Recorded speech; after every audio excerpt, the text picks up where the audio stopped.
I imagine that many of you have heard of these sort of ridiculous challenges sometimes. Sometimes they're just fun, sometimes they're ridiculous, and sometimes they're outright dangerous that you see on social media. For example, just two, I remember a few years back there was a cinnamon challenge. Anyone remember this? And you have to videotape this. If you do not videotape it and post it on Facebook or some other social media, you basically don't exist. You have to show the whole world what ridiculous things you're doing, otherwise it doesn't count, right? So the cinnamon challenge, you have to take a spoonful of cinnamon and swallow it, of course, cough and gag and all that other stuff, and show the whole world how ridiculous it is. You remember a couple of years ago, perhaps the ice bucket challenge.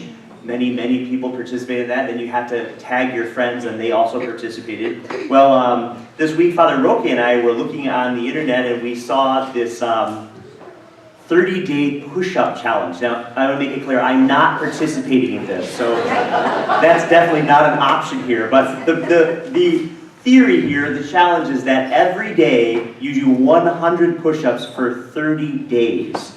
And you don't have to do all 100 at one time. You can do like however many you can. If you can only do 3, well then you have to do that as many times as you get up to 100. Maybe 5, you have to do it 20 times. Well, they had these two guys that were doing this push-up challenge, and the one guy said, they recorded them every day, like on the 6th day or something, he said, you know what, I'm tired of this.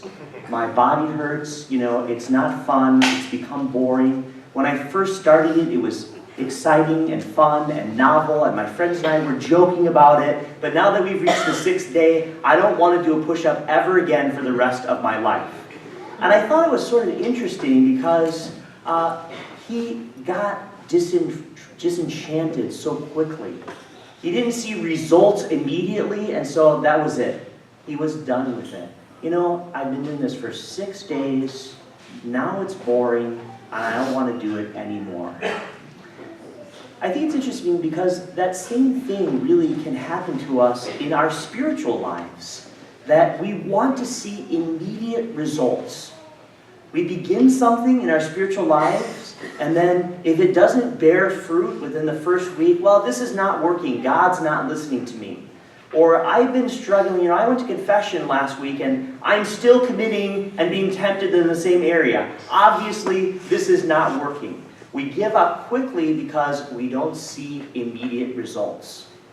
But really, the scripture passage, particularly the first parable of today's Mass, encourages us to be patient, to wait, to allow God to work in our lives according to His time sequence.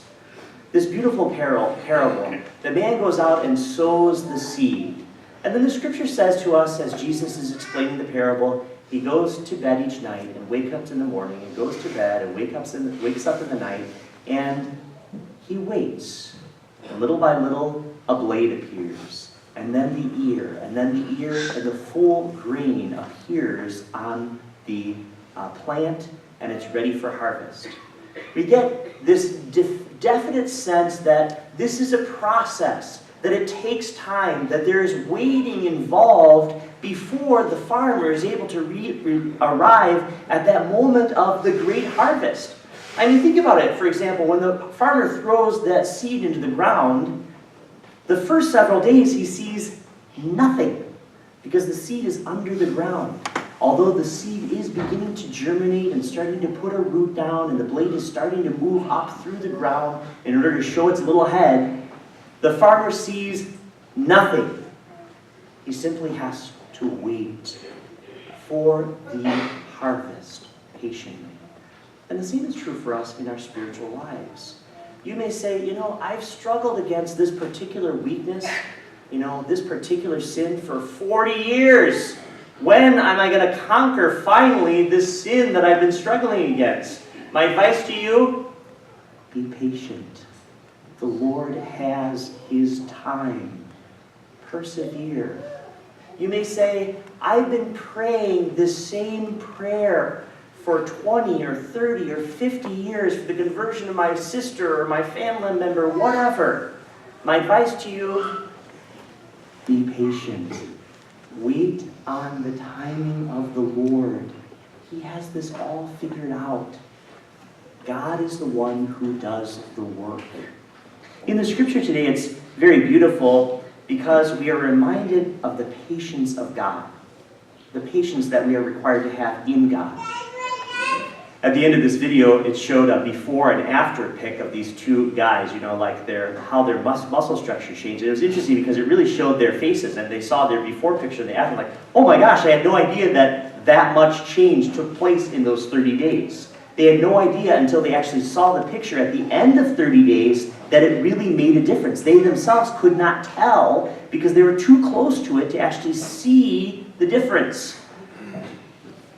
Now, that would be nice for us in our spiritual life if we could take a picture of our soul before we go to confession and then come out and take another picture and see the change that happened in our soul. We would be amazed. But we don't have pictures like that. It would be great if we could say, okay, I'm going to take a picture before Lent of my soul and then after Lent and see how much growth has happened. But we don't get to do that. We don't have the before and after pics for our spiritual lives.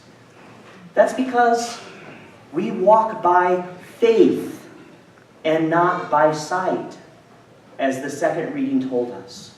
We trust that the Lord is working.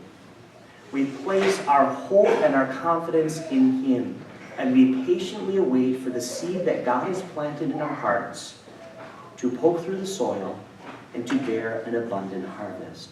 And so, my brothers and sisters, my invitation for you today, in light of the words of our beloved Lord in the sacred scripture, is, one, to be patient, and to wait in your spiritual life. Continue doing what you're doing, but to wait. And secondly, to persevere. There are so many people who stop going to Mass. They say, well, I've been going to Mass and it doesn't seem to make a difference. But in fact, it is making a difference. The Lord is working. And so in light of the scripture reading of today's Mass, my brothers and sisters, let us wait patiently for the Lord and allow the Lord to do His work. He is in charge. He guides and leads us according to the path of His divine providence. Amen.